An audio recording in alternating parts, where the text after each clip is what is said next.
guys, I am Chris Kaler. And I'm Amber from Kyuujin, and today we're back with you guys for the Pacific, episode 4. Yes. 4.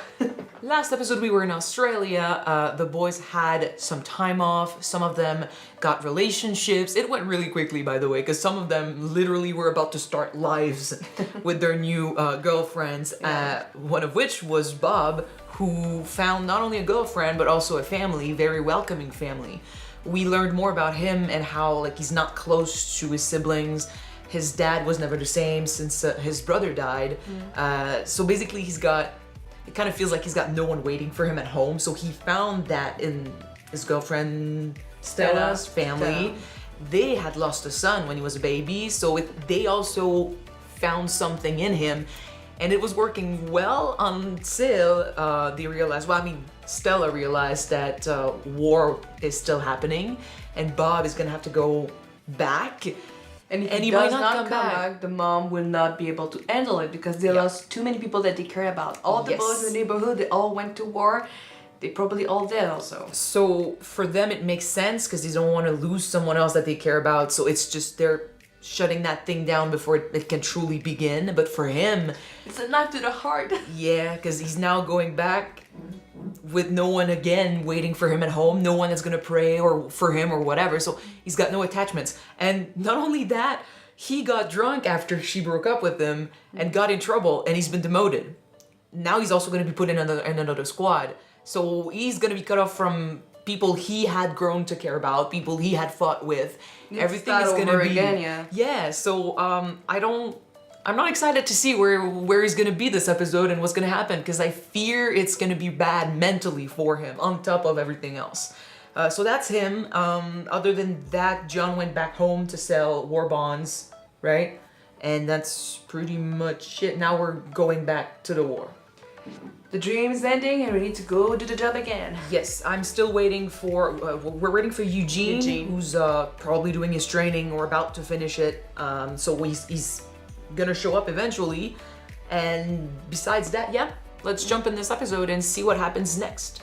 Don't forget to subscribe if you want to see more of these and check out our Patreon for the full-length reactions. All right, let's go. We know there's another show they did recently about the pilots, right? So the Air Force and stuff with Austin Butler in it. Yeah. Fairly recent, but yeah, we might check that one out too. At least we want to check that one out too.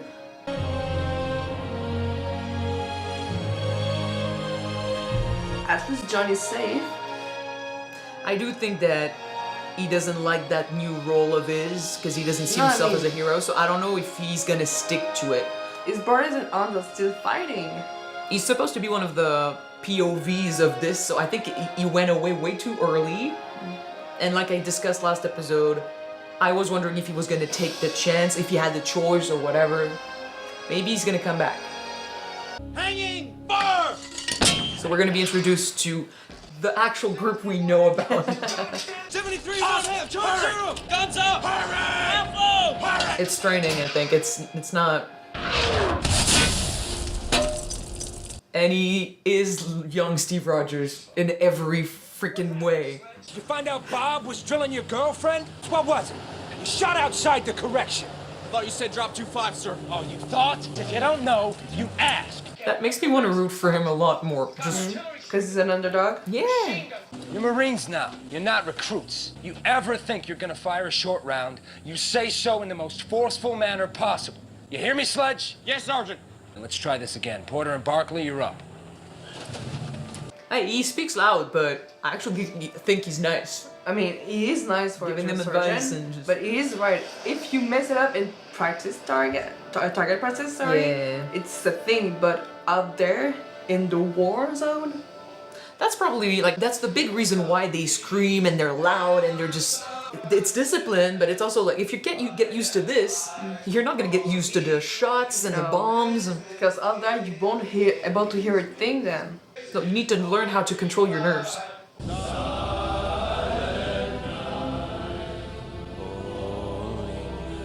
1 year from now, we're gonna come back and we're gonna have a feast together. I can't tell you where I am right now, but suffice it to say we don't get a lot of snow here. Haha. We had a hearty Christmas dinner tonight. I just wanted you to know that I'm safe this Christmas night. Your friend, Robert Leckie. I really hope that she reads the letters. Back to it again. She didn't seem That interested? Yeah. And neither is he. Like, he jumped to another girl literally seconds after coming to Australia, so... I think it's more about having someone he can write to, having someone he can think about. Okay, next island.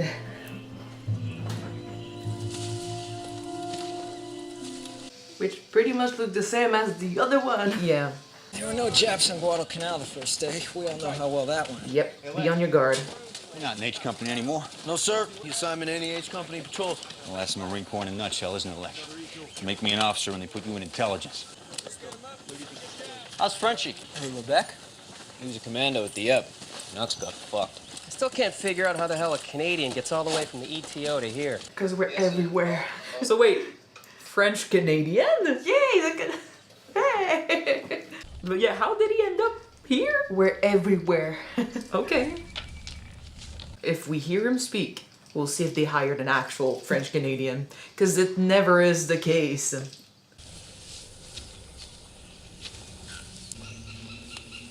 Jeez, you're awfully alone. Be careful.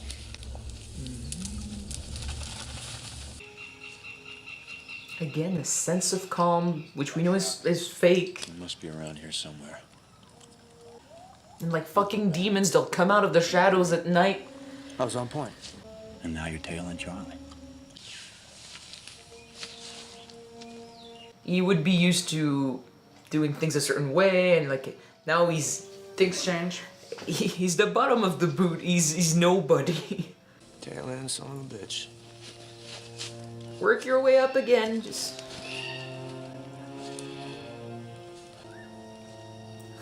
careful. Call them. Oh yeah, yeah. Oh shit, be careful, man. They're following them. They're being patient. And he's just fucking alone. Okay, okay, okay. Oh, shit, Psyche! Jack Patrol. I got them all. The key. Hey, prove yourself, prove that you can do the job, and you'll get back up. Want some of this? It's basically soup. Basically. Taste of rain. Smoking lamps out! Mostly rain. Smoking lamps out! As if we could smoke underwater. Smoking lamps out! When I keep saying there's no roof over their heads, this is what I mean. You think a tent in this weather is gonna help? Yeah, I mean, you need to go through every single weather element. But they're coming. They're coming! No time to rest. We can't see shit, we can't hear shit. Great, again.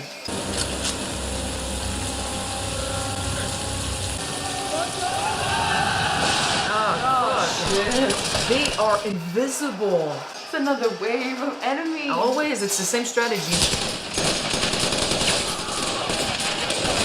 I would argue that starting the charge with a scream is not a good idea. If we get overrun, burn it! Up to the line! Okay, that would suck though. When you're used to being over there and doing shit. Being on the front line. Again, there is no small job, but...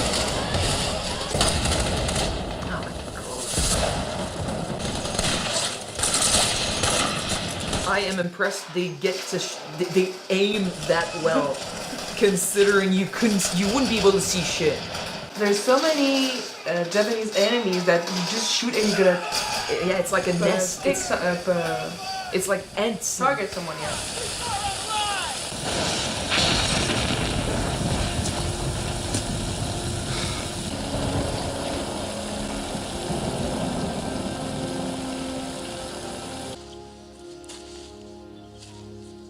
Here you go, that's the last of it.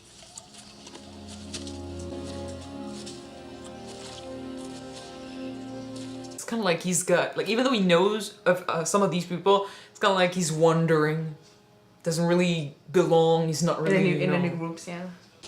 They got Obi. Macklin, too. I tell you, boys, next war there's gonna be 2 men missing. Me and the MP they sent after me. G Company took 3 alive. Well, good for them. It was a bonsai suicide attack for the rest of these guys. Apparently all the Japs on this end of the island running like hell to Rabaul. They left their sick and wounded at a camp near here. Another 100 volunteered for this shit. 100 against 1,200. They would do it. They're either incredibly brave or incredibly stupid. It's just the way they do things. I mean, depending on the terrain and what they can do, they can manage to do something. I don't think it's like they don't believe in no-win scenarios. They don't care if they don't have the men. Earlier they had, like in the other episodes, they had a lot of men against a little company. But here, like, they're still gonna try to do their job. Because otherwise it's shame. I'll say it again, but with the heat, it because must of the smell. temperatures, there's so many maggots, so many rotting flesh. Well, they said they left the sick and wounded, right? Yeah. Take care of this one.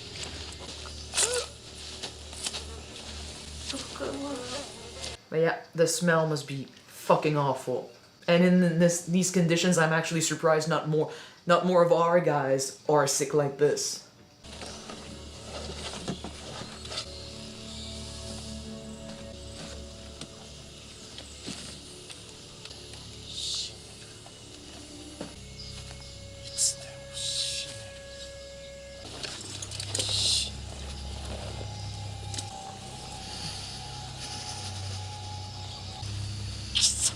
He wants it to be close and personal.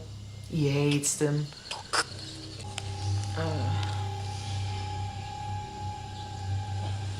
They did lose friends. They said a couple of them died. We cannot judge No, his action.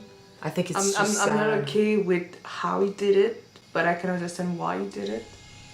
It made him feel But good. please don't lose yourself in it. I know, man. but it's impossible not to. You're losing people you care about. You're stressed. You're not sleeping.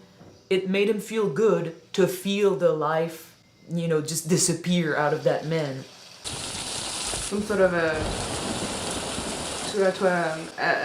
avenge. Yeah, it's a way to feel better. It's a way to take revenge. I give you just about anything for this. I don't even want you touching it. I swear to God, if in this one someone shoots himself with an enemy's gun, Fucking rain never ends. Gibson's okay. He's just tired. No wonder you guys don't talk about Guadalcanal. You didn't do anything. John Basilone did everything. We all did shit like that. Now he's back home selling bonds and dicking blondes while you're still here in paradise. I'm pretty sure he doesn't want to be there, so... And he did great. And apparently what he actually did in real life was even, more intense. Seriously? He fought, hand-to-hand, machete and shit. It was intense. You're not our enemy anymore. Now our enemy is the jungle itself. Right? The weather, the environment is fighting you. What's the term in English for when your feet are always wet and the skin is peeling off of your feet?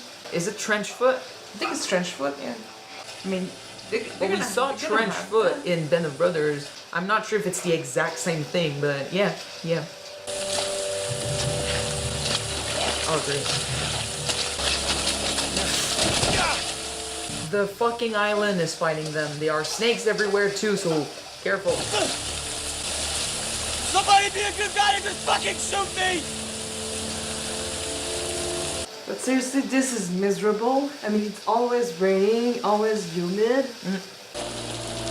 What the fuck? Where's my chest? Where the fuck is my Jap chest? You just borrowing that, sir? I need it to store battalion papers. You could have asked. My chest, sir. How so exactly? He found it. I can see where you're going with that, sir. And if some dead Jap wants to come back and get his chest, he can get it from me. Against regulations. What about the pistol? What pistol? Battalion papers, sir. He's miserable. Get out of my tent, Mikey. That's not how He's using you... the chest to keep his clothes dry from the rain. It's all personal. You son of a bitch. Yeah, that's not how you're gonna create Bonds. bonds. Or how you're gonna get the respect of your men, man. It's not because you're in charge that you get all the advantages. If anything, you should be the first one uncomfortable while everyone else gets, that's how you lead. There's something missing from my tent. Ah, he went back and got it. You're punishing me on the suspicion I may have taken something. Very existence of which you denied, something that rightfully belonged to me anyway. Ah, he's got him. But that's not... Ugh. Enjoy your time in the galley, Private. He will make your life more miserable. It's a 180 from winter from the other season. No, but he's right, though. He found this. Yeah. It appears you've pissed yourself. What fucking kind of Marine pisses himself? Oh, shit. I missed the other guys. Sounds like aneurysис. Was there anything you'd give me for it, Doc? Sorry, Lucky, no magic pill. What'd I do? Stay dry. How? It's not raining today. Not yet. So he's sick on top of everything else.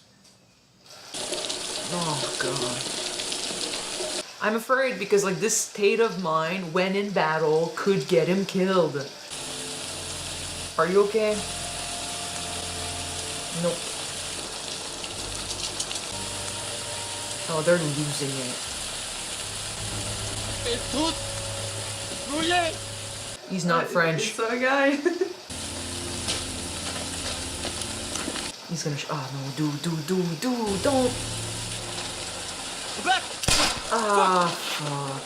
Oh, shit. I mean, it is a kind of torture though when you're... Oh yeah. It's just too much for too long. And another island. Same old shit again. And like, at least if you have friends who can cheer you up and you can at least be miserable together, make it less crazy. He was French, probably couldn't communicate much with you know, the others. PAVUVU fucking lost it. Bob, he's making other people miserable because he's complaining, I get it. So he's doing this on his own. Vera, it finally stopped raining. The rats and crabs have come out of hiding. Everyone's sores have gotten worse. This island has an exotic name that translated means the death of hope. Thinking of you always, Robert. PAVUVU means death of hope? I don't know what it means, and I don't care. Feels like it. Oh. Hey, Lecky, food. He's so depressed. Lecky, hot food. No, check on him. I don't think he's okay. Oh, He's no. really not. Euronesi, that's what they call. I've never heard of that, but Our brother had it. they are losing so much weight too. It's like you cannot control your bladder because Yeah. of circumstances. Hey, send him on leave for medical reasons at this point, or not. He's not doing well. They got a hospital over on BANIKA. I'm gonna pull some paper and you'll be on your way in and out. Okay. All you need is a week or two. Get dry and stay dry. He's not there, mentally he's not there anymore, he's just... He's not hoping for... There's no hope. That's how he translated the island, right? He's feeling like he's got no hope, no purpose, no goal. He's just existing and everything is miserable. He needs more than a couple weeks, I feel. Take off your clothes. Put these on. No razor blades. We'll need your belt, too. What do you want me to do with this? Don't point it at him. You scared the living shit out of Rudiger. Why am I in with guys who need to have their razor blades taken away? Because you might be suicidal. Made more at his fault. They put overflow with me. I'll talk to a specialist about your urine problem. Until then, it's okay if Rudiger wakes you up every hour or two during the night? Sure. I don't think it's a bad idea to check on him for more than the urine problem. I think it's interesting though that we're following him on that because we've seen soldiers depressed, but this is intense. With Banner Brothers, we saw soldiers leaving on medical leave, but we did not follow them during their treatment.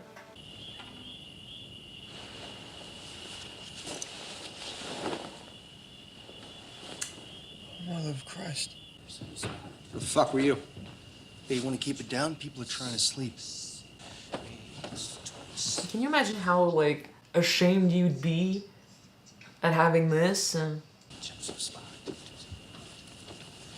like, how now he's surrounded by people who, in his mind, are like, they've gone crazy, and they think I'm one of them. I don't think it's gonna help. Pass the test.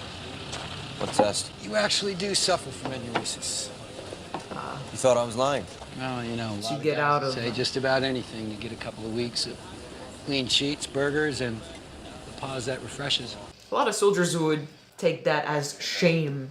In Band of Brothers, we saw how, like, they saw that as vacation and they kind of hate those who take it and stay there. Okay, Doc, what's next? You wanna know how old I was when my mom took me off her tit? I mean, that's the type of shit you head shrinkers like, right? You wanna know why I'm in your loony bin? After you won the war for guys like me, I'd be happy to take a run at shrinking your head. All I do here is assess who can return to his unit and who can't. Yeah. You know, most of the guys that come through here are simply tired. My guess is you fall into that category. He's lonely too. They murdered Sleep. In Guadalcanal, the Japs had sent a bomber in every night. It was mostly just to keep us awake. Right? Gloucester was the rain. What a record, Doc. I was a freshman in high school. My mom stopped breastfeeding me. Do you see that as a problem? I don't want to get there. I don't want to go there. Too many of you, no time to treat any of this. And it's the 40s. Psychology in the 40s, not the best. I'm not gonna go there. Hey, got a smoke?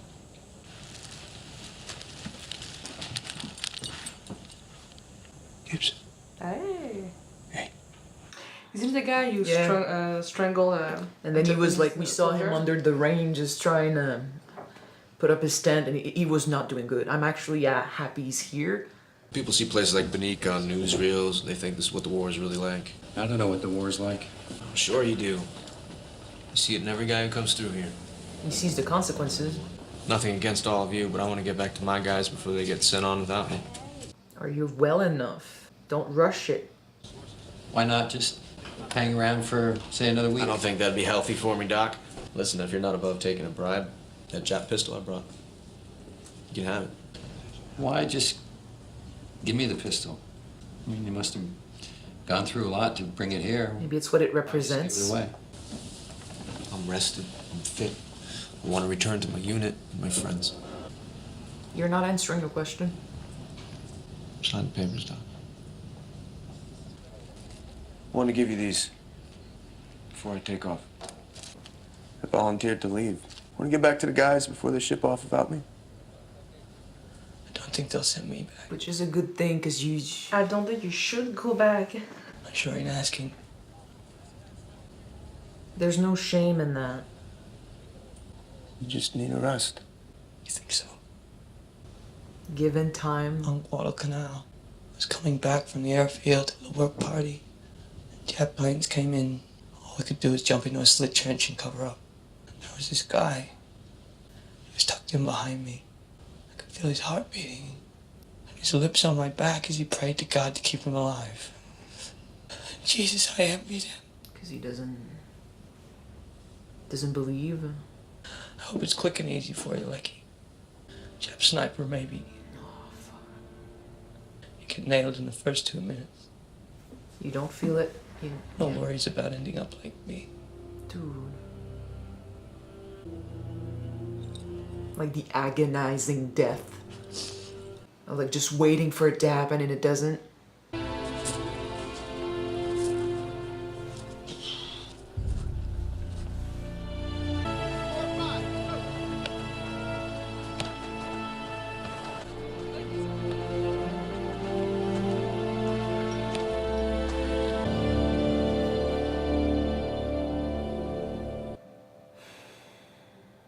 That was That episode went fast.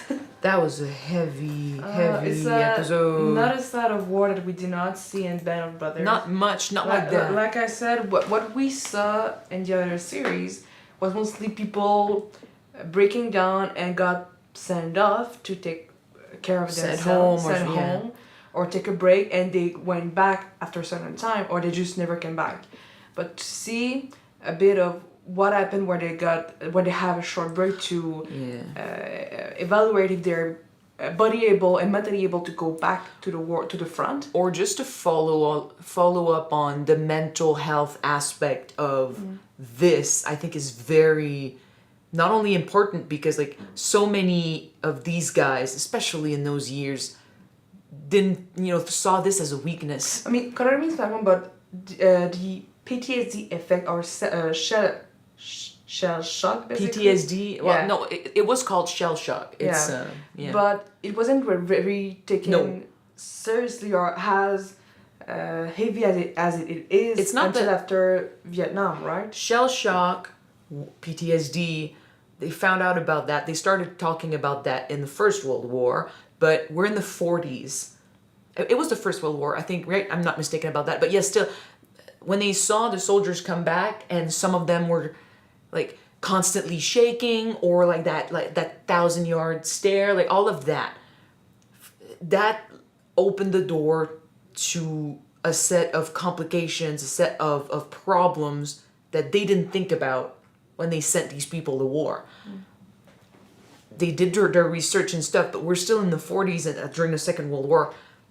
We are at a time where, and I mean, we still see that today. Older generations, our parents, right? Mental health, what is that? Doesn't matter. Our father, like I talked to my dad about, I think it was ADHD one day, or I was saying like how like sometimes, or depression, right? I was saying, oh, sometimes people just physically can't get up. His answer was literally, when you have stuff to do, just get up and go do it, right? Sometimes you can't. They don't understand because like their mentality, and that's my dad. He's not from the 40s. But their mentality, that is how he was raised, yeah, their mentality is you are expected to do the job. So if you can't do it, it's because you're weak. That's not true. But they don't want to go further than that. They don't want to give an explanation to that. Maybe not necessarily weak, but just like lazy. Like you don't want to work. You don't want to do stuff because you're lazy or you're weak, like you said, basically. It could be both, but still, it's a weakness to not be able to do the job. So if you're supposed to go fight, and you got PTSD, you start having nightmares. You start, shaking all the time. Like you have physical issues because of the trauma, because of, everything you've seen, and you suddenly can't do the job because it gets too much.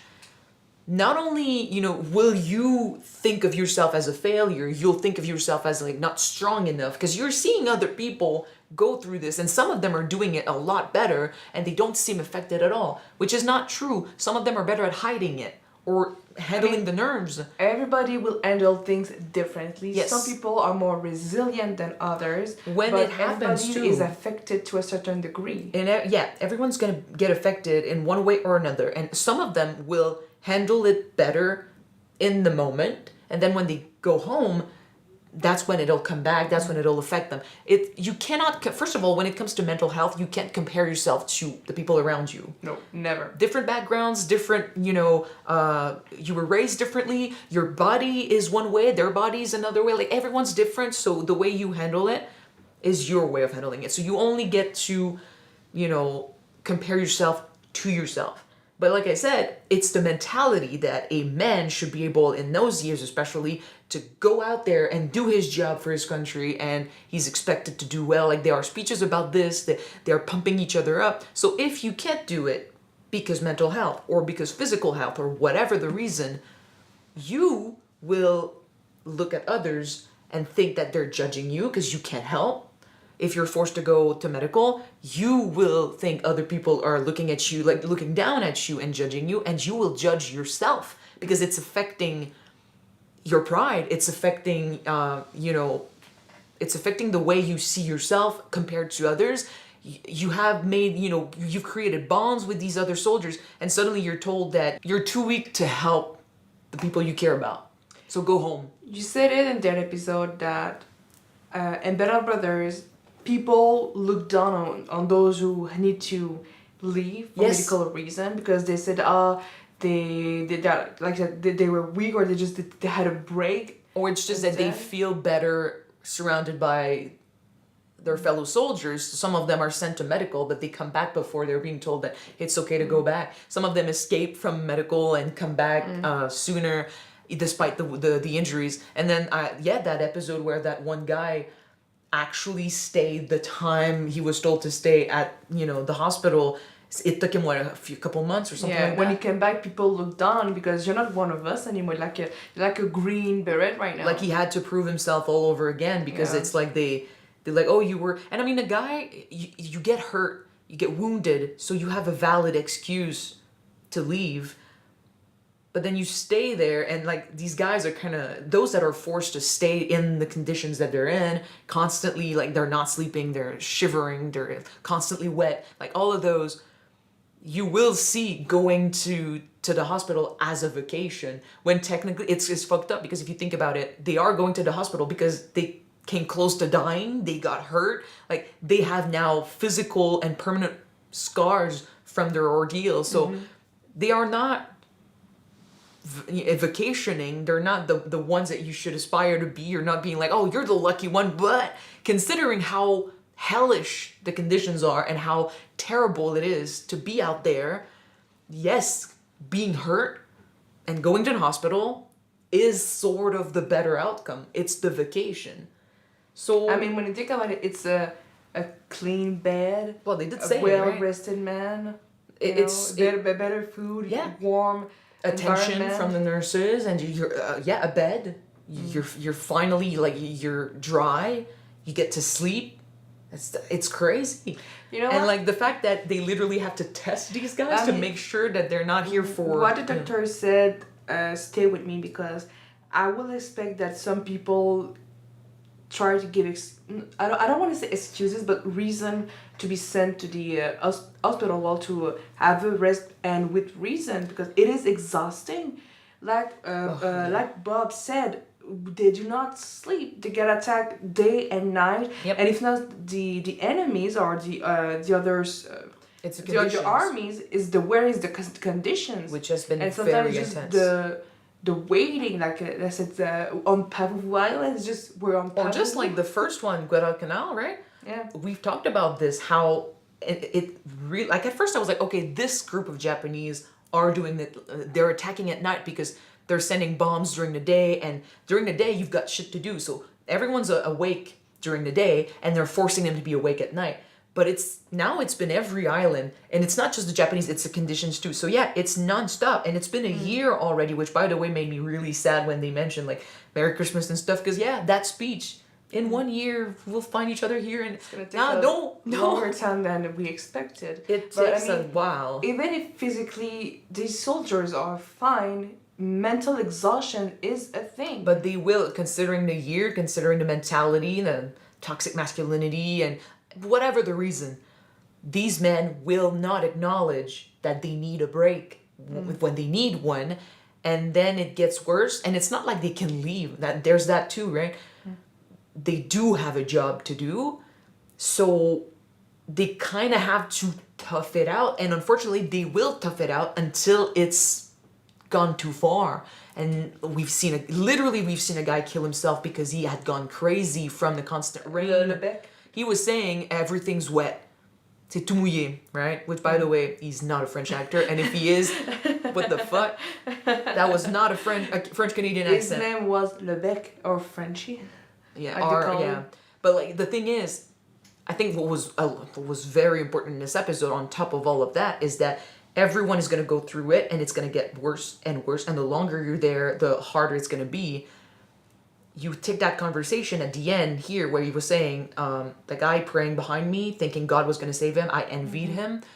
I'm thinking, if you're going through this and you have nothing to believe in, nothing to fight for, nothing to hold on. Yep, you will completely lose it. So you're a guy on the front, you lose your friends. First of all, try to grieve and move on, but find also something else to push you forward. I think it's important that this episode we followed Bob, because we've been saying that, right? He has no ties. He has no one home that he feels something about. He's writing to Vera. I'm not even sure he's sending the letters at this point, because it doesn't look like they had anything, but he's not close to his family. He lost his girlfriend and his like new found family last episode. He's been put in another unit. Yes, okay, the other guys are still around because they're all going same places. But he's under another chain of command. Yes, basically. He's under another chain of command, but he's also like people don't really like in this unit. He's now like the lowest in the ranks, right? So they're not counting on him for the jobs he used to do.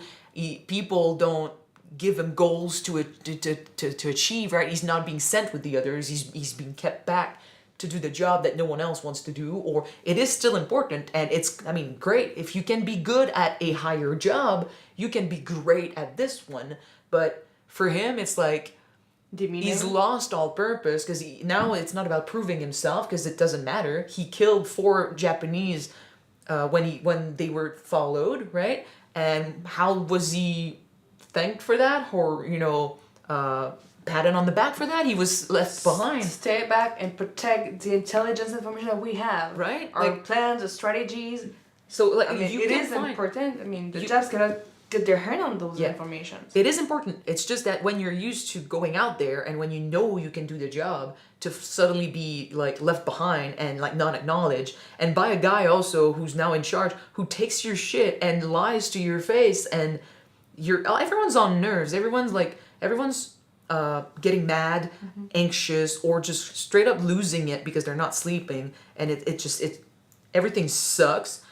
And then this guy starts taking your shit that you have like bled for, fought for, and you found this, and it's great. And instead of sharing it with others and having fun, they take it from you and they don't even acknowledge. Like they're saying it's for legal stuff or like actual business, but no, it's for important paper. And you open the chest, and literally his socks and his underwear. Like I could be dry using my chest that I found. It's a huge fuck you in your face. Yeah. So when I'm saying like if you don't have anything you're fighting for, if you can't keep your head in a game because you're focusing on one thing, you will lose yourself. So no wonder he went through this, considering he's not surrounded by close friends per se. So it's not like because they were complaining. He was so miserable. He was making others miserable. And they literally told him like, fuck that, man. Like, stop. I can't hear you. So either do what you're saying you're going to do or shut up.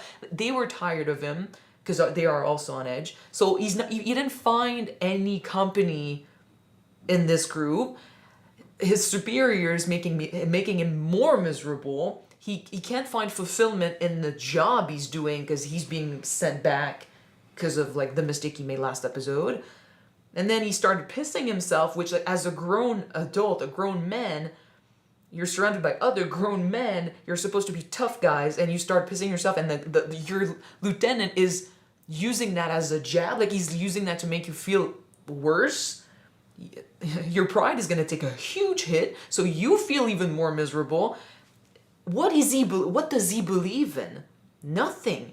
No one home, no one here. It's not about the job. It's not about himself. Like, I don't even know. Like, he keeps quoting books, and he mentioned God a couple of times and stuff.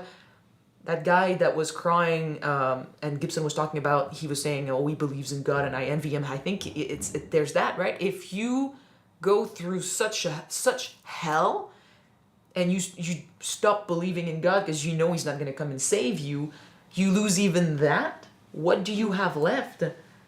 So he's gonna have to find, like, he's going back because I think he wants to prove something to himself and others. Like, he wants to move on from there. I think that when he got brought here, some people have it worse than me, which is technically the wrong mentality if you think about it. Or if maybe he saw Gibson and he was like, while I'm here, they are still going through shit, and it's not getting better. So I want to be there to help. Maybe there's a bit of that. But when he there's also the fact that as soon as he was brought here and he witnessed everyone else, I think it changed throughout the episode, like the way he saw them. But I think the first opinion he had of this is, they think I'm like them. You're putting me in the loony bin, basically. Yeah, the way he talked about it, the way he kind of, not belittled psychology or psychiatry or whatever, but yeah, sort of. Like, the way he sees it.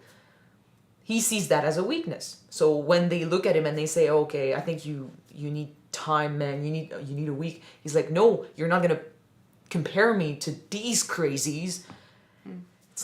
He's not trying to be mean. I'm not trying to be mean or whatever. I think it's the mentality of the day, and it's just, they don't understand how valid it is to be broken by this. I mean, you said it back in the day, but even today, some people have judgment regarding mental health. Definitely. So like I expect it. I'm not judging it. I expect it, but he's not gonna expect it. He's gonna see that as shit. I don't want to be like that. I don't want to be compared to that. It's an insult to his pride. It's an insult to his character. So he'd feel better to going back. I hope he didn't go back too early. I hope he finds something to believe in, because I think he's currently completely alone in his little bubble, and he's just existing without a purpose, which is not going to get him through this. I think he did, fantasize a little bit over the nurse, and I think at the end when he looked at them and he didn't go talk to them or whatever, it kind of means that maybe he's done trying to chase a dream, a reason, or like something to fight for that's not going to be real, something that's not going to be strong enough or whatever, but he needs something to push him forward, because he's going to be right back here. Honestly, like the guy, the older man who was in charge of the doctor, right? Yeah. Who literally, like, that's his job, to understand the human psyche and help people go through this. He had a better understanding of everything these men were going through mentally, because that's his job, right? He could be biased still, considering it's the 40s, but I think according to, like, compared to everyone else, he really understood the validity of mental health problems and issues more than the others, more than Bob. So when he was saying, an hour. Yeah, so, when he was saying, oh, you should stay another week and stuff, and the way he talked to him, I'm like, he's right. First of all, it's not a shame to be here. It's not... To rest. Yes. Take properly the time to rest. But it's not like you're not gonna change. It's not a luxury. It's a need. You're not gonna change that way of thinking overnight, and especially not during a war. Just like they were saying, right now I cannot help you heal. All I can do is decide if you can go back or not, because they need men at the front. Like that's the thing. They are gonna risk getting worse because they need to go back. But yeah, the gun, I feel, was maybe a metaphor for suicide, if you think about it, right? Like, kind of like giving up the gun means I'm not gonna try to kill myself. I'm not gonna think about that. I know he's got guns over there, but... You did say that before Lincoln didn't have any reason to continue to hold on, because he got no one at home, no lover, no family. But I feel he still not close to his family. But I'm guessing that after he saw Gibson, and the fact that how broken he was, and the fact that he envied someone who had God, who had his faith, I think he's not decided to go back because he doesn't want more of his friends to end up like Gibson right now. Yeah, well, that's what I said earlier. I think that maybe seeing him made him realize that it's still happening, so he needs to give them support because his friends are over there, right? So, yes, I just hope he's not... It reminds me of Eric Bana from Black Hawk Down. I mean... you do it for the others besides you. Yeah, that's right. Yeah.